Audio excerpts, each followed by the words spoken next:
تعرف حكاية حباية القمح ولعبة الشطرنج؟ كان في ملك هندي عايز يكافئ اللي اخترع لعبة الشطرنج، ويقول له اطلب اللي انت عايزه.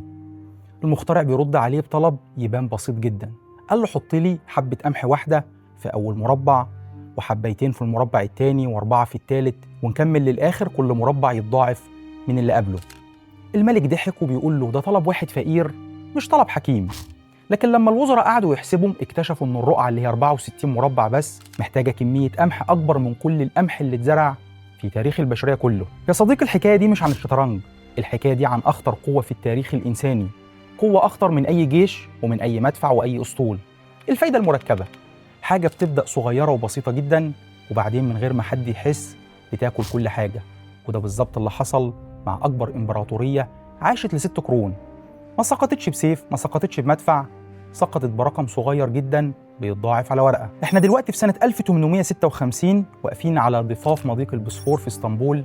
علية القوم متجمعين عشان السلطان عبد المجيد الأول بيفتتح بيته الجديد، قصر دولما بهجة. القصر ده مش مجرد مبنى، ده رسالة للعالم. احنا بنتكلم عن 285 أوضة، 46 قاعة، وحوالي 14 طن من الذهب الخالص عشان يزينوا سقوف القصر. ده غير نجفة كريستال وزنها 4.5 طن، الأكبر في العالم وقتها. والنجفة دي فضل يتقال لسنين إنها هدية من الملكة فيكتوريا. لكن المفاجأة التاريخية إن سنة 2006 الباحثين الأتراك لقوا الفواتير بتاعتها مستخبية، والسلطان كان دافع ثمنها بالكامل من لحم الإمبراطورية الحي، يعني استلف عشان يشتري نجفة. المهم إن يبقى في قصر أسطوري بيقول لكل اللي بيبص له الإمبراطورية العثمانية لسه بخير ولسه بتلمع. المشهد ده من بره يخليك تقول يا سيدي على العز والأبهة، بس لو بصيت في الدفاتر هتلاقي إن القصر اللي بيلمع ده كله مبني بالديون. والمرعب أكتر من فكرة الدين نفسه إننا هنشوف كمان شوية إزاي القصر اللي بيلمع ده كان السبب المباشر إن ميليشيات أجنبية تمشي تقتل الفلاحين في شوارع الإمبراطورية عشان الخواجة يلم أقساط القرض. والعبث هنا مش بس في الفقر، العبث في حالة الإنقاذ. ليه دايما الكيان اللي بيبدأ ينهار أول حاجة بيفكر يعملها إنه يبني قصور جديدة؟ هل الحجر ممكن يسند إمبراطورية قايلة للسقوط؟ وإيه اللي بيخلينا كبشر أو كدول نعتقد إن المنظرة والمظاهر هي الحل السحري للنجاة؟ يا صديقي، إحنا قدام قصة مش عن المعارك والجيوش، إحنا قدام قصة عن السقوط الهادي، السقوط البارد اللي بيحصل بالبطيء. إزاي إمبراطورية بحالها ترهن قرارها وتبيع سيادتها وتتحول لمجرد مديون خايف من ميعاد القسط، وإزاي فخ الحل السهل أو القرض الأول بيتحول لحبل مشنقة ناعم جدا بيتلف حوالين رقبة إمبراطورية كاملة. تعال نرجع كام سنة لورا قبل افتتاح القصر ده بشوية، ونشوف إزاي السلطان قرر يمضي على أول قرض، وإزاي أقنع الإمبراطورية إنها تكون أول وآخر مرة. وده هيوصلنا في الآخر لسؤال واحد بسيط بس ملوش إجابة سهلة: مين اللي بيملك الدولة؟ هل الناس اللي بتعيش فيها ولا الناس اللي بتمول بقائها؟ في كتاب سراج الملوك للإمام الطرطوشي بيقول: ما خرجت البلاد وهلكت العباد بمثل الجور، وإن كثرة الضرائب والجبايات التي تفرض على الرعية لسد نفقات خاصة هي نار تأكل عمران المملكة وتجعل أهلها يتمنون زوالها.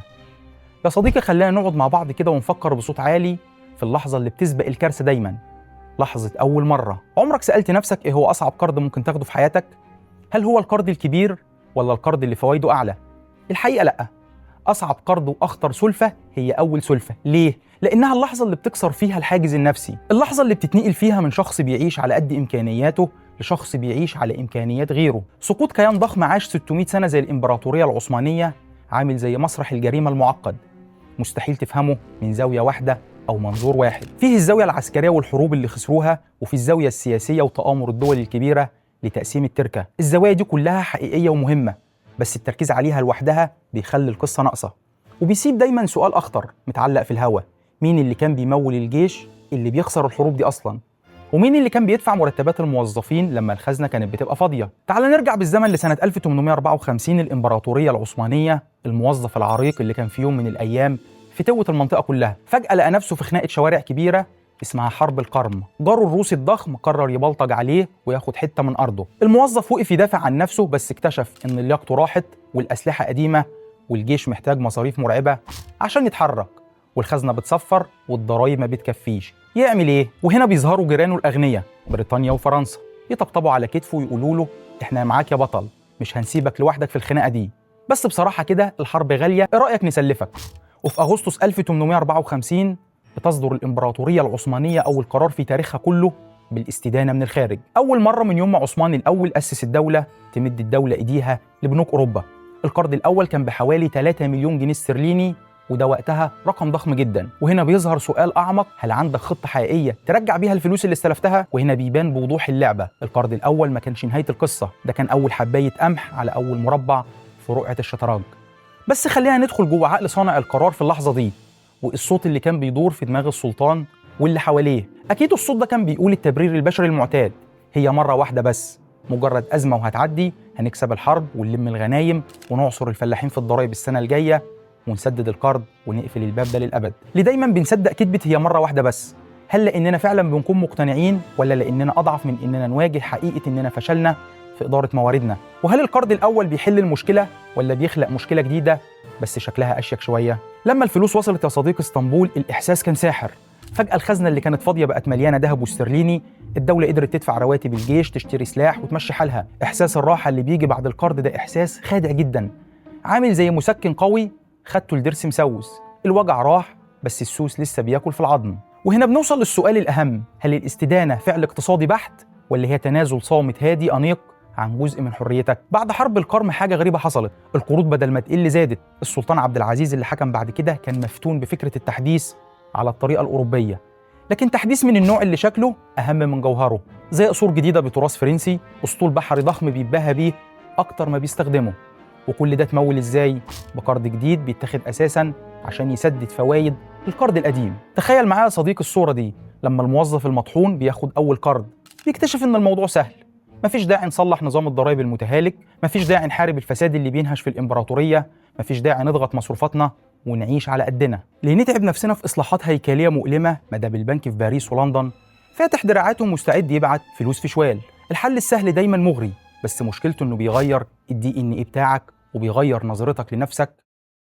الإمبراطورية اللي كانت بتمول حروبها من إنتاج أرضها وعرقها بقت بتمول حروبها من جيوب مرابين أوروبا. طب لما بنك أجنبي هو اللي يدفع لك ثمن رصاصتك، هل الرصاصة دي لسه بتاعتك؟ هل قرار الحرب والسلم لسه في إيدك؟ ولا أنت بقيت مجرد مقاول باطن بينفذ أجندة اللي بيمولك؟ المأساة يا صديقي إن بعد انتهاء حرب القرن الإمبراطورية العثمانية لقت نفسها كسبت الحرب عسكريا بس خسرت نفسها. اكتشفوا إن الفلوس اللي استلافوها خلصت بس الفوايد لسه بتعد، والإمبراطورية اتحولت لأسير إقساط ملهاش أول من آخر. ودي مش استعارة أدبية، ده بالظبط اللي كان بيحصل. وما بين 1854 و 1875 الدولة العثمانية خدت أكتر من 15 قرض خارجي كبير، وجزء كبير من كل قرض جديد كان بيروح مباشرة عشان يسدد فوايد القروض القديمة، مش لأي مشروع تنموي حقيقي. طب ليه ما حدش وقف الموضوع؟ ليه ما حدش من الصدور العظام قال خلاص وقفوا الاقتراض؟ الإجابة، وده أول صدمة هنقابلها النهاردة، الطرفين كانوا مستفيدين من استمرار اللعبة. الدولة العثمانية كانت مستفيدة لأنها بتأجل مواجهة عجزها الحقيقي، والبنوك الأوروبية كانت مستفيدة لأنها بتكسب عمولات وفوايد على كل قرض جديد، حتى لو كانت عارفة أن احتمالية السداد الكامل ضعيفة.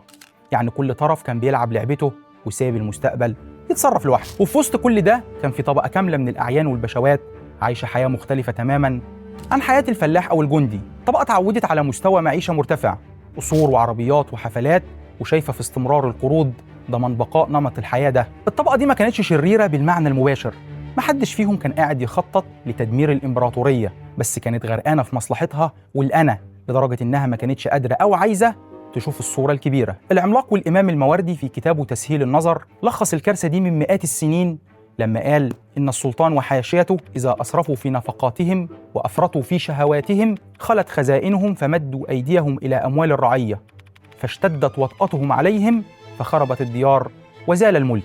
وبالمناسبة دي مش ظاهرة عثمانية بحتة، دي ظاهرة إنسانية بتتكرر في كل مكان، في فجوة بين طبقة بتاخد القرار وطبقة بتدفع الثمن لقرار بيتاخد في لحظة ويتنفذ في ثانية، لكن النتيجة بتفضل ممتدة لعقود على ناس ما كانش ليها صوت في الأوضة اللي اتاخد فيها القرار من الأساس. يا ترى إيه اللي بيحصل لما الديون تتحول من حل طوارئ لأسلوب حياة؟ ولما البنك يكتشف إن العميل بتاعه ما بقاش قادر يسدد، هل بيكتفي إنه يزعل منه ولا بيقرر يبعت محصلين يناموا في أوضة نومه؟ خلينا ننزل شوية من عالم الأرقام والقرارات الكبيرة لعالم أصغر وأوجع بكتير. الفلاح في الإمبراطورية سنة 1890، الراجل ده مش بيقرأ جرايد، مش عارف حاجة اسمها سندات دين خارجي، ومش فاهم أصلاً يعني إيه فايدة مركبة. كل اللي بيعرفه إن محصل الضرايب جه وطلب منه حصة من محصوله وقال له إن الحصة دي بتروح للإمبراطورية. الفلاح ده ما كانش عارف إن الحصة الأكبر تمنها هيروح لبنك في لندن عشان يدفع فايدة. الراجل الإنجليزي حاطط فلوسه في سند عثماني لأنه سمع إن الفايدة عليه مغرية وعالية. الاتنين، واحد في الأناضول وواحد في إنجلترا، مربوطين بخيط اقتصادي محدش منهم اختاره ومحدش فيهم شاف التاني في حياته، ومحدش فاهم إنه في لحظة معينة بقى جزء من نفس الآلة. وهنا السؤال اللي بيستاهل وقفة، مين الظالم في القصة دي ومين المظلوم؟ هل الراجل الإنجليزي ده ظالم لأنه حط فلوسه في سند بيسحب من دم فلاح ما شافوش في حياته، ولا هو كمان ضحية لأنه ما كانش يعرف أصلاً السند ده معناه إيه على أرض الواقع؟ في الحقيقة صعب نجاوب بسهولة، وده بالظبط اللي بيخلي القصة دي مش قصة أشرار وضحايا، ده قصة نظام كامل بيحول ناس عاديين من غير ما يقصدهم لأدوات في لعبة أكبر بكتير منهم. البنوك الأوروبية ما كانتش جمعيات خيرية، دول كانوا تجار، والتجار دايماً بيشموا ريحة اليأس عن بعد. لما لقوا الموظف العثماني جاي يلهث وعايز فلوس بأي تمن عشان يسدد اللي عليه، قرروا يلعبوا معاه لعبة السمسرة المذلة. يعني إيه الكلام ده؟ كانوا بيصدروا السندات العثمانية بخصم مرعب، يعني الإمبراطورية تمضي على ورقة إنها استلفت 100 جنيه، بس اللي تستلمه فعليا في إيديها 50-60 جنيه بس، ورغم كده هي ملزمة تدفع الفوائد على ال 100 جنيه كاملة، ولما يجي وقت السداد تسدد أصل المبلغ برضه. بذمتك هل هنا في عقل بشري؟ ناهيك عن عقل دولة المفروض إنها إمبراطورية عظمى تقبل بحسبة زي دي إزاي؟ هل كانوا سذج للدرجة دي؟ ولا هل كانوا متورطين لدرجة إنهم فقدوا القدرة إنهم يقولوا لأ؟ أو يمكن وده التفسير المرعب، إن المسؤولين اللي بيمضوا على القروض دي كانوا عارفين إنهم مش هم اللي هيسددوها، وإن الفاتورة هتترمي على الأجيال اللي جاية، فقرروا يعيشوا اللحظة ويستمتعوا بالسيولة المؤقتة. في نفس اللحظة التاريخية دي كان في راجل بيلف عواصم العالم الإسلامي وبيصرخ عشان يوعيهم، وهو جمال الدين الأفغاني. الأفغاني كان قاري اللعبة دي كلها، وفي مقالاته الشهيرة في مجلة العروة الوثقى بص القروض الأجنبية دي مش كأداة مالية بل كأداة احتلال مقنع، وكتب تحذير مرعب بيقول فيه إن الأوروبيين لا يفتحون الممالك الشرقية اليوم بالسيوف والمدافع، بل يفتحونها بالبنوك والديون، يزينون للحكام الاستدانة بحجة العمران، حتى إذا أثقلت الديون كواهلهم تدخلوا في شؤونهم لحماية أموالهم، فتبدأ بالوصاية المالية وتنتهي بضياع الاستقلال والاحتلال الكامل. الأفغاني كان عارف إن البنك اللي بيسلفك النهاردة وهو بيضحك هو نفس البنك اللي هيبعت لك بكرة جيش يحجز على بلدك. ولو حبينا نزود الصورة شوية تعقيد، في طرف ثالث في المعادلة دي، شخص واقف في النص وهو متعهد الضرايب أو المرابي المحلي. الشخص ده يا صديقي هو اللي بيلم الضرايب من الفلاح لحد ما توصل في الآخر لدفتر حسابات في لندن. الراجل ده كان بيشوف نفسه بريء تماما، هو بس بيشتغل بياخد نسبته المتعارف عليها وما بيعرفش أي حاجة ولا بيسأل فين بتروح باقي الفلوس بعد كده، هو مجرد ترس في آلة بتفرم اللي تحتها عشان ترضي اللي فوقها. وده بالظبط شكل النظام اللي بيوزع المسؤولية على عدد كبير من الناس لدرجة إن محدش فيهم حاسس إن هو السبب في معاناة حد، كل واحد شايف نفسه مجرد حلقة صغيرة بتنفذ شغلها وخلاص. طب يا سيدي، الفلوس اللي كانت بتيجي ناقصة دي كانوا بيعملوا بيها إيه؟ هل بنوا بيها مصانع تسدد الديون دي بعدين؟ هل طوروا بيها الزراعة؟ هل طوروا بيها التجارة؟ في الحقيقة هم قالوا كده فعلا، بس في السكة وهم رايحين يبنوا المصنع شافوا حتة أرض واسعة قالوا هنبني فيها قصور جديدة، وده غير رحلة السلطان عبد العزيز الشهيرة لأوروبا سنة 1867. السلطان قرر يروح يزور ملوك أوروبا ويزور باريس ولندن. الرحلة دي كلفت ملايين. المفارقة العبثية إن السلطان رايح يزور الديانة بتوعه، رايح يستعرض أبهة وعظمة الإمبراطورية العثمانية بفلوس هو مستلفها منهم شخصياً بفوايد فلكية. عارف بالظبط كأنك مستلف من جارك 10,000 جنيه ورايح تعزمه بيهم على العشاء عشان توريه إنك غني ومش محتاج حاجة. إزاي قدروا ينفصلوا عن الواقع بالشكل ده؟ المفكر السوري الكبير عبد الرحمن الكواكبي اللي عاش في أواخر العصر العثماني وشاف الانهيار ده بعينه لخص العبث ده في كتابه طبائع الاستبداد بجملة توزن بلد. الاستبداد يجعل المال في أيدي طائفة قليلة تعبث به وتستأثر بثمرات أتعاب الأمة لتصرفها في مبازلها وشهواتها، فالمستبد يعتبر مال الأمة غنيمة يوزره في المفاخر الوهمية وبناء القصور، بينما يترك الرعية تقاسي مرارة الفقر، وحين تقع الكارثة لا تجد الأمة في خزائنها ما يدفع عنها الهلاك. القصور والرحلات دي ما كانتش غباء مالي قد ما كانت عبث. السلطة المطلقة بتخلي صانع القرار يتعامل مع الخزنة وكأنها محفظته الشخصية مش فلوس إمبراطورية وأجيال جاية بعدين، لحد ما وصلنا سنة 1875 خزينة الإمبراطورية فاضية وما بقاش في بنك واحد في أوروبا راضي يسلفهم مليين. وفي هدوء شديد الصدر الأعظم محمود نديم باشا بيصدر إعلان اسمه مرسوم رمضان، فحواه بمنتهى البساطة يا صديقي: يا جماعة احنا اسفين جدا، الخزنة فاضية ومش هنقدر ندفع فوائد الديون نقدا. طب هتعملوا ايه؟ احنا هندفع النص كاش والنص التاني هنديكوا بيه سندات جديدة. السؤال هنا، تفتكر البنك هيسكت؟ تفتكر الديانة هيقولوا خلاص الراجل ظروفه صعبة نعذره؟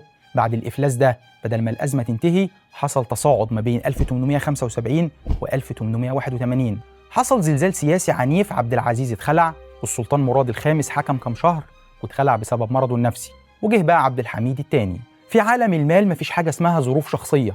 في عالم المال لما العميل بيفلس البنك ما بيزعلش، البنك بيسن اسنانه لأنه أخيرا هيقدر يحط إيده على الأصول. وفي نفس الفترة تقريبا حصلت حرب مع روسيا خسرتها الدولة العثمانية خسارة فادحة، وفقدت فيها أراضي واسعة في البلقان، يعني الدولة كانت بتنزف عسكريا وسياسيا، والدائنين الأوروبيين واقفين على الباب عاوزين فلوسهم. وفي سنة 1881 جه الحل، أو بالأصح الحل اللي فرضه الطرف الأقوى، قرار المحرم. اتأسست بمقتضاه هيئة اسمها إدارة الدين العام العثماني. وهنا لازم نقف لحظة، الهيئة دي كانت بتضم ممثلين عن الدائنين الأجانب، بريطانيين وفرنسيين وألمان ونمساويين وإيطاليين، ومعاهم ممثل واحد عثماني بس. شغل الهيئة دي كان إنها تسيطر مباشرة على مصادر دخل معينة ودقيقة الاختيار جدا، زي الملح، التبغ، الدمغة، الحرير، وبعض أنواع الصيد، وضرائب معينة في مناطق منتقاة بعناية. وعشان تتخيل حجم الإهانة، الهيئة دي ما كانتش مجرد مكاتب وورق، دي أسست شركة احتكار للتبغ اسمها الريجي، والشركة دي اللي بيمتلكها أجانب عملت لنفسها ميليشيا مسلحة خاصة بيها.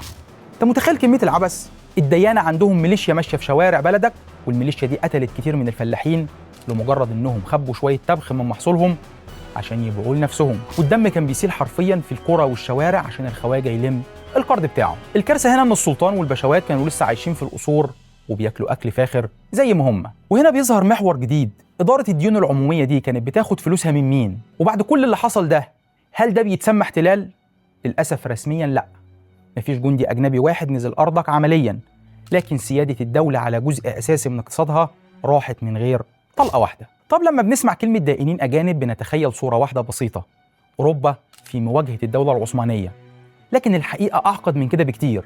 الدائنين نفسهم ما كانوش صف واحد، دول كانوا خصوم وبياكلوا في بعض على نفس الفريسة. لو خدنا مثال السكة الحديد اللي هتوصل بغداد باسطنبول، المشروع اللي كان المفروض يكون رمز نهضة عثمانية، طلع في الآخر معركة نفوذ بين ألمانيا من ناحية وبريطانيا وفرنسا من ناحية تانية. البنك الألماني دخل يمول المشروع مش حبا في الدولة العثمانية، لكن عشان يفتح لألمانيا طريق للخليج العربي بعيد عن السيطرة البحرية البريطانية. وبريطانيا وفرنسا تنرفزوا مش لأنهم قلقانين على حق الفلاح العثماني في سكة حديد، لا، لأنهم مش عايزين ألمانيا تاخد نصيب من التورتة اللي كانوا شايفينها بتاعتهم لوحدها. وهنا بتيجي الكارثة، السلطان عبد الحميد اللي كان عايز يوازن بين القوى الكبيرة عشان ما حدش يبلعه لوحده، لقى نفسه بياخد قروض من ألمانيا عشان يهرب من ضغط بريطانيا وفرنسا، وفي نفس الوقت عمال ياخد قروض من بريطانيا وفرنسا عشان يهرب من نفوذ ألمانيا المتزايد. يعني بدل ما يكون عندك دائن واحد تقدر تتفاوض معاه، بقى عندك ديانة كتير كل واحد فيهم عاوز مصلحته مش مصلحة الإمبراطورية العثمانية نفسها. الإمبراطورية من غير ما تحس اتحولت من طرف في اللعبة لتورتة الكل بيتخانق عليها. المؤرخ العظيم ابن الأثير في موسوعته الكامل في التاريخ لخص فخ التوازنات ده من مئات السنين بحكمة صعبة قوي، قال فيها: ومن استنصر بعدو قوي ليدفع به عدوا آخر جعل بلاده مستباحة للإثنين، وصار كمن يستجير من الرمضاء بالنار فلا هو نجا ولا بلاده سلمة. يعني بالبلد كده السلطان عامل زي اللي بيأجر بلطجي عشان يحميه من بلطجي تاني، هرب من نار انجلترا وفرنسا فرمى نفسه في حضن الألمان، وفي النهاية الإمبراطورية هي اللي دفعت الثمن. ولو حبينا نسأل سؤال هنا، هل التوازن ده كان حكمة سياسية من عبد الحميد، ولا كان مجرد تأجيل لنفس المشكلة بس على عدد ديانة أكبر؟ وهنا التاريخ بيميل للإجابة التانية، لكن يفضل السؤال مفتوح لأن حتى المؤرخين مختلفين على قد إيه كان قدام السلطان اختيارات حقيقية أصلاً. ولما اتبنت السكة الحديد فعلاً وربطت أجزاء من الأناضول وسوريا والعراق ببعض، كان الإنجاز الهندسي حقيقي محدش يقدر ينكره. القرى اللي كانت معزولة بقت متصلة، والتجارة اتحركت أسرع، والحجاج بقى عندهم وسيلة أسهل يوصلوا بيها للأماكن المقدسة. لكن السؤال اللي بيفضل متعلق برضه، هل الإنجاز ده كان يستاهل ثمنه؟ ثمن كان معناه مزيد من الرهن، مزيد من الامتيازات الاقتصادية اللي خدتها شركات أجنبية مقابل التمويل، ومزيد من تشابك مصير الإمبراطورية العثمانية مع مصالح قوى مش قوتها هي. يعني حتى أكبر إنجاز تنموي في عمر الإمبراطورية كان بيحمل جواه بذرة تبعية جديدة. يا صديقي خلينا نلعب لعبة تخيل بسيطة، عايزك تسيب اسطنبول بكل قصورها وتسيب المكاتب الفخمة في لندن وباريس، وتاخد الكاميرا وتنزل بيها لتحت شوية، لتحت أول الحقيقة. انزل معايا لشوارع وحواري الإمبراطورية العثمانية أو لقرية صغيرة وقتها. المنظر هنا مختلف تماماً، مفيش نجف كريستال، مفيش حفلات استقبال، هنا انت هتشوف شخص واحد بس، الفلاح او الرجل البسيط اللي ماشي حافي واللي هدومه مرقعه واللي بيصحى من قبل الفجر ينزل الغيط عشان يطلع لقمة عيشه. السؤال البديهي اللي بيطرح نفسه هنا بقوة، الديون اللي اتكلمنا عنها دي كلها كان اسمها رسميا الديون العمومية. هل هي فعلا كانت عمومية؟ هل الفلاح الحافي ده خد حتة من النجفة الكريستال اللي اتعلقت في قصر السلطان؟ طب هل استمتع برحلة السلطان عبد العزيز لأوروبا؟ هل ركب في العربيات الفخمة اللي اشتراها البشوات بفلوس القروض؟ الإجابة طبعا لا. لكن العبث الحقيقي والمفارقة السوداء في التاريخ إن اللي بيستلف الفلوس عمره ما هو اللي بيسددها. اللي بيمضي على الشيك بيلبس بدلة شيك وبيقعد في القصر، لكن اللي بيدفع قيمة الشيك ده هو الراجل اللي ما بيعرفش يقرأ ويكتب، واللي بصمته بتتاخد بالعافية على ورق ضرايب ما يفهموش. وهنا لازم نقف عند مفارقة من نوع المفارقات اللي بتخليك تضحك بمرارة. في السياسة الأوروبية وقتها كان في مصطلح شهير بيتقال على الإمبراطورية العثمانية، الرجل المريض في أوروبا. وتاريخيا القيصر الروسي نيكولا الأول هو اللي أطلق اللقب ده سنة 1853 قبل حرب القرم مباشرة. والوصف ده كان بيوحي إن الكل كان بينتظر موت المريض عشان يقسموا تركته. بس اللي محدش بيقف عنده كتير إن الدائنين الأوروبيين نفسهم كانوا في فترات معينة أكتر الأطراف حرصاً على إن المريض ده يفضل عايش مش بيموت. طب ليه؟ لأن الميت ما بيسددش ديون. الراجل المريض طول ما هو لسه بيتنفس بيدفع فوايد، حتى لو نص فوايد بس. لو مات فجأة، يعني لو انهارت الإمبراطورية العثمانية بالكامل وحصلت فوضى، مين هيضمن استمرار دفع الفلوس؟ فبقى في مصلحة غريبة. أوروبا اللي كانت بتضحك على الرجل المريض هي نفسها اللي كانت بتحقنه بمصل يخليه واقف على رجليه، مش عشان بتحبه، عشان لسه محتاجة توقيعه على شيكات القروض. الضرائب في الوقت ده يا صديقي ما كانتش مجرد نسبة من الأرباح زي ما بيحصل في أي نظام اقتصادي محترم. الضرائب كانت أقرب لعملية سطو مسلح مقنن. عمرك سمعت قبل كده عن ضريبة على حيوان لسه ما اتولدش، أو ضريبة على شجرة لسه ما طرحتش أصلا، أو ضريبة اسمها ضريبة الأغنام بتندفع على كل راس بتمتلكها، سواء بعتها أو ما بعتهاش، كسبت منها أو ماتت من الجوع؟ يا ترى الفلاح البسيط اللي كان بيربي كام خروف عشان يستر بيته كان بيفكر إزاي وهو شايف الموظف جاي ياخد منه خروفين من الثلاثة اللي حيلته عشان يروح يبيعهم ويسدد بيهم فوايد بنك في باريس؟ ايه كمية القهر اللي ممكن تتولد جوه إنسان بيكتشف إن شقاه وعرقه ما بيروحش حتى عشان يبني مدرسة أو مستشفى تعالج عياله، لا دي بتروح عشان يسددوا ديون ناس تانية عاشوا حياة الرفاهية وماتوا وسابوا له هو الفاتورة. في عز الأزمة دي ظهرت مشاهد من كتر سوادها تخليك تعيط. الفلاح من كتر ما الضرايب بقت عبثية وخنقة بدأوا يعملوا تصرفات مضادة للغريزة البشرية نفسها. الفلاح اللي كان بيفرح لما شجرته تكبر وتطرح بقى يجيب الفاس ويقطع الشجرة دي بنفسه من جدرها. ليه؟ عشان المحصل لما يجي ما يلاقيش شجرة يفرض عليها ضريبة. الناس بقت بتخبي بهايمها في الجبل وتهرب بيها بعيد عشان ما يتعدوش في الدفاتر. المفكر المصري الدكتور عبد الوهاب المسيري لمصطلح عبقري بيوصف الحالة دي بالظبط، بيسميها الرؤية الكمية للإنسان. يعني إيه؟ يعني النظام المالي الغربي لما دخل الإمبراطورية جرد الفلاح العثماني من إنسانيته وروحه وحوله له مجرد رقم في جدول الحسابات، مجرد كمية أو وحدة إنتاج مطلوب تعصرها لآخرها عشان تظبط ميزانية البنك من غير أي اعتبار لكونه أب أو إنسان بيجوع وبيتألم. ونفس الصورة كان في جندي عثماني بسيط خدم في الجيش أكتر من 20 سنة ووصل لرتبة صغيرة وكان بيستنى مرتبه زي أي موظف عادي في الدولة. بس في حاجة غريبة بدأت تتكرر معاه، مرتب بيتأخر شهر شهرين وأحيانا أكتر، مش لأن الدولة مفلسة تماما، لا لأن الأولوية في الصرف بقت لخدمة الدين الخارجي. فكر معاه في المفارقة دي. إمبراطورية بتدفع فوائد لدائنين أجانب بانتظام عشان تحافظ على سمعتها الائتمانية قدام أوروبا، وفي نفس الوقت بتأخر مرتب الجندي اللي المفروض بيدافع عن حدودها من نفس أوروبا دي. يعني الجيش اللي هو أداة السيادة الأخيرة بقى هو نفسه ضحية لحماية سيادة مالية شكلية. الجندي ده اللي محدش حاسس بيه بيدفع الثمن، مش بمعنى إنه اتقتل في معركة، لا بمعنى أبسط وأوجع، بيته محتاج أكل وعياله محتاجين مصاريف وهو واقف مستني مرتبه اللي متأخر. والإمبراطورية العثمانية في اللحظة دي ما كانتش بس بتخسر سيادتها السياسية، دي كانت بتفقد مبرر وجودها الأخلاقي قدام شعوبها. الدولة اللي المفروض إن هي حمية الحمى وظل الله في الأرض اتحولت لمجرد أداة قمع وجباية في إيد رأس المال الغربي. والمفارقة هنا إن كل ده بيحصل تحت شعارات التحديث والإصلاح. كانوا بيقولوا للفلاح إحنا بنستدين عشان نبني لك خط سكة حديد وعشان ندخل التلغراف وعشان نبقى دولة متحضرة زي أوروبا. بس الفلاح وهو بيبص للقطر اللي بيعدي قدام أرضه كان عارف كويس إن القطر ده ما اتعملش عشانه. القطر ده اتعمل عشان ينقل محصوله وقطنه وقمحه بسرعة أكبر لموانئ التصدير، عشان الفلوس تروح أسرع لخزن البنوك في باريس ولندن. القطر كان حديث والتلغراف كان مبهر، بس الفلاح كان لسه حافي. الاقتصاد المصري الراحل دكتور جلال أمين في كتابه العظيم خرافة التقدم والتخلف فكك اللغز ده تماما. دكتور جلال بيقول لنا إننا دايما بنقع في فخ الخلط بين التحديث والتبعية، وبيقول في كتابه كثيرا ما يختلط علينا الأمر فنسمي التبعية تحديثا إن إدخال التكنولوجيا وأدوات المدنية الغربية إلى بلادنا لم يكن يوما بهدف نهضتنا المستقلة، بل كان الهدف دائما هو إحكام ضمك اقتصادنا في السوق العالمية كأطراف تابعة لتسهيل امتصاص ثرواتنا. أنت متخيل الرعب؟ أنت فاكر إنك بتتقدم لإنك جبت تكنولوجيا الغرب، لكن الحقيقة إن التكنولوجيا دي زي السكة الحديد العثمانية اتصممت واتمولت خصيصاً عشان تعصرك أسرع وتسهل عملية نهبك. تحديث ولكن لصالح الخواجة. يا صديقي، سقوط الدول ما بيبدأش يوم ما العاصمة تقع في إيد الأعداء. السقوط بيبدأ يوم ما المواطن البسيط يحس إن بلده ما بقتش بتاعته، يوم ما يحس إن عرقه ومجهوده بيتسرقوا منه بشكل رسمي وقانوني وبأوراق عليها أختام الإمبراطورية. طب هل ده معناه إن كل اللوم على أوروبا وإن الدولة العثمانية كانت بريئة تماماً؟ وهنا لازم نبقى منصفين شوية ونسمع الرأي التاني، في وجهة نظر بيتبناها كتير من المؤرخين الاقتصاديين زي شوكت بامكوك وروجر أوين، بتقول إن إدارة الدين العام الأجنبية رغم كل قسوتها عملت حاجة مهمة، إنها نظمت جباية فاسدة وقللت سرقة حاجة اسمها الملتزمين المحليين. وهنا محتاجين نقف ثانية، يعني إيه ملتزم؟ الملتزم ده يا سيدي تقدر تعتبره مقاول باطن.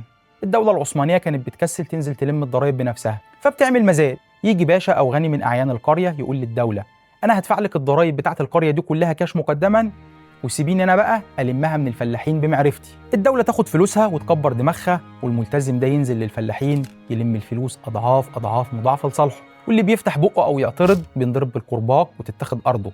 الفلاح كان بيتفرم في النص، وده كان نظام الالتزام باختصار. نرجع بقى لإدارة الدين العام. الهيئة الأجنبية دي لما مسكت شالت المقاول البلطجي ده وعملت نوع من الانضباط المحاسبي، وهو في الحقيقة ما كانش موجود قبل كده. والموظف الأجنبي ما كانش بيسرق الفلاح من تحت الترابيزة ولا بيضربه بالكرباج، هو كان بيعصره بشكل مؤسسي وشيك وكله بالورقة والقلم. وفي وجهة نظر تانية بتشوف إن كل ده مجرد غطاء قانوني لنهب منظم واستعمار اقتصادي من غير احتلال عسكري، ودي باختصار أداة ضغط سياسي كانت بتستخدمها الدول الكبيرة عشان تتحكم في القرار العثماني من غير ما تتحمل تكلفة حرب مباشرة. في الحقيقة الاتنين كل واحد فيهم معاه جزء من الحق. النظام العثماني القديم في الجباية كان محتاج فعلا إصلاح، ودي حقيقة موضوعية، وفي نفس الوقت طريقة الإصلاح اللي اتفرضت ما كانتش نابعة من إرادة عثمانية حرة، دي كانت شرط مفروض من طرف أقوى على طرف أضعف في لحظة ضعف اقتصادي. يعني ممكن نقول إن الحقيقة الثالثة اللي بتجمع تعقيد الاتنين هي إن الدولة العثمانية كانت محتاجة فعلا إصلاح جباية حقيقي أو تنظيم أكتر في عملية لم الضرائب. لكن أوروبا استغلت الاحتياج ده مش عشان تصلحه بصدق، لكن عشان تحوله لأداة سيطرة. وهنا بيظهر سؤال أعمق شوية، سؤال نفسي مش بس تاريخي. ليه إمبراطورية فيها عقول كبيرة ووزراء ومفكرين ومصلحين حقيقيين زي مدحت باشا نفسه ما قدرتش توقف نفسها وهي بتمشي في الطريق ده؟ الإجابة اللي بيقدمها كتير من الباحثين إن الإدمان، أي نوع من الإدمان سواء كان مادة أو قرض أو حتى صورة ذهنية عن الذات، ما بيقفش بقرار لحظي، بيقف بس لما يبقى الوقوف أرخص من الاستمرار. وفي حالة الدولة العثمانية الوقوف كان معناه اعتراف فوري بالإفلاس والانهيار الكامل، في حين إن الاستمرار كان بيدي وهم البقاء حتى لو بثمن غالي. والإنسان زي الدول بالظبط بيميل دايما يختار الإنكار والوهم المريح، وده مش اختراع عثماني، دي متلازمة بتصيب الدول لما بتعجز وتفقد الإحساس بالواقع. وهنا التاريخ بيطبطب علينا وبيقول لنا إن اللي حصل ده ليه كتالوج متسجل من زمان. في القرن ال14 قبل كل الحكاية دي بقرون، عالم عربي اسمه ابن خلدون كان بيكتب في مقدمته الشهيرة عن دورة حياة الدول. ابن خلدون كان شايف إن الدولة زي الكائن الحي بالظبط، بتمر بمراحل قوة وشباب وعصبية وبعدين طرف وبزخ وبعدين ضعف وانهيار. وكان بيقول حاجة تستاهل نرجع لها هنا، إن أخطر مرحلة على أي دولة مش لما تكون فقيرة، لما تكون موهومة إنها لسه غنية وهي في طريقها للفقر. ولو طبقنا كلام ابن خلدون على الدولة العثمانية في القرن ال19 هنلاقيه بيوصف بالظبط اللي حصل. السلاطين والصدور العظام كانوا بيتصرفوا زي دولة عظمى لسه في قمة مجدها بقصور وأساطيل وبعثات فخمة، في الوقت اللي كانت فيه الخزنة الحقيقية فاضية والدولة بتقترض عشان تحافظ على الصورة العظيمة دي. يعني الأزمة ما كانتش بس اقتصادية، دي كانت أزمة إدراك دولة رافضة تشوف نفسها زي ما هي فعلا. من هنا نقدر نفهم إن الديون ما فككتش الإمبراطورية العثمانية جغرافيا بس، الديون فككت الروح العثمانية، فككت العقد الاجتماعي اللي كان بيربط الناس بالدولة، وحولت الرعاة لأرقام في دفاتر سداد، وحولت الدولة لمحصل فاقد للإرادة. كلام ابن خلدون بيشخص الحالة النفسية بدقة، بس خلينا منصفين شوية مع الإدارة العثمانية وقتها. هل كل الصورة كانت إنكار بحت؟ في مفكرين عثمانيين زي نامك كمال كانوا شايفين المشكلة من زاوية تانية، مش إن الدولة رافضة تشوف ضعفها، لا إنها شايفة ضعفها كويس قوي بس متكتفة، لأن أي محاولة إصلاح حقيقي أو محاولة إنها توقف القروض فجأة كانت هتوقف عجلة دوران إمبراطورية كاملة بقت معتمدة على القروض عشان تعيش. يعني المشكلة مش بس نفسية، المشكلة كمان بنيوية. إزاي توقف إدمان وإنت أصلا محتاج الجرعة عشان تقدر تمشي وتعيش؟ الاتنين ابن خلدون ونامك كمال بيوصفوا نفس المرض من زاويتين مختلفتين، واحد بيشوفه إنكار داخلي والتاني بيشوفه فخ بنيوي مفيش منه مخرج سهل. ويمكن الحقيقة زي العادة في النص. المأساة الحقيقية يا صديقي إن أسوأ أنواع العبودية هي العبودية اللي العبد فيها مش عارف إنه عبد. العبودية القديمة كانت واضحة، سلاسل وقيود وقربات، العبد كان بيكره سيده وبيدور على أقرب فرصة يهرب منه. لكن صناعة العبيد الشيك دي لعبة تانية خالص، دي بتعتمد على إنك تدي الضحية وهم السيادة، تخليه يلبس أحسن لبس ويسكن في أحسن قصر وتديله ألقاب فخمة زي الباب العالي وخليفة المسلمين، بس في نفس الوقت تسحب من تحت رجليه القدرة على اتخاذ قرار حقيقي واحد. يا ترى الباشا العثماني اللي كان بيلبس طربوش ومكوي وبدلة متفصلة في باريس وبيتكلم فرنساوي بطلاقة كان بيبص لنفسه في المراية يقول إيه؟ هل كان مصدق إنه رجل دولة حر؟ ولا كان عارف في قرارة نفسه إنه مجرد سكرتير شيك عند الأوروبيين؟ طب لو التحديث هيجيب معاه التبعية دي، هل كان الأكرم للإمبراطورية إنها تفضل متأخرة بس حرة؟ هل الفقر المستقل أفضل من الغنى المديون؟ هل تركب حمارك وأنت سيد قرارك؟ ولا تركب قطر درجة أولى بس السواق واخدك على السجن؟ الإمبراطورية العثمانية في ذروة أزمتها ما كانتش بس بتخسر فلوس، دي كانت بتفقد تعريفها لنفسها، بقوا عاملين زي اللي باع روحه للشيطان عشان يفضل شباب وصحته كويسة. بس اكتشف إن الشباب ده ملوش معنى لو أنت ما بتمتلكش روحك. التحديث كان هو عقد الشيطان ده. البنوك الأوروبية كانت بتشتري سيادتهم حتة حتة وهي بتضحك في وشهم. وهنا بيظهر سؤال ممكن يبان غريب، هل ممكن نقارن اللي حصل للدولة العثمانية بحاجة بنشوفها كتير في حياتنا العادية؟ فكر في نادي كورة كبير أوروبي لتاريخ عريق وجمهور ضخم، لكنه بيصرف على لاعبين ونجوم أغلى بكتير من دخله الحقيقي. النادي ده بيلجأ لقروض وبيبيع حقوقه المستقبلية، حقوق البث، رعاية الملابس، حتى اسم الملعب لبنوك وصناديق استثمار عشان يقدر يكمل يشتري نجوم ويحافظ على صورة العظمة. بس بعد كام سنة النادي بيلاقي نفسه مش بيدير قراراته الرياضية بحرية، القرارات دي بقت مرهونة بموافقة الدائنين، وأي بطولة أو مركز رياضي بقى مرهون قبل ما يتحقق بشروط وعقود مالية ممضية من زمان. الفرق الوحيد بين النادي ده والإمبراطورية العثمانية إن النادي بيخسر كاس والدولة كانت بتخسر سيادتها. يا صديقي المنطق واحد بس الفاتورة مختلفة تماما. الإفلاس المالي ما كانش نهاية الحكاية، ده كان بداية مرحلة أعمق، تحول الدين من مجرد أزمة اقتصادية لأداة تحكم سياسي دايما. خد بالك إن السيادة بمعناها البسيط هي إن الدولة تقدر تقرر مصيرها بنفسها، تقرر تصرف فلوسها فين، تحصل ضرائبها إزاي، تحارب مين وتتصالح مع مين. ولما جزء أساسي من إيراداتك بيتحصل بمعرفة هيئة مش تابعة ليك، أنت من غير ما حد يعلن حرب عليك رسميا فقدت جزء كبير من سيادتك. وده بالظبط اللي حصل.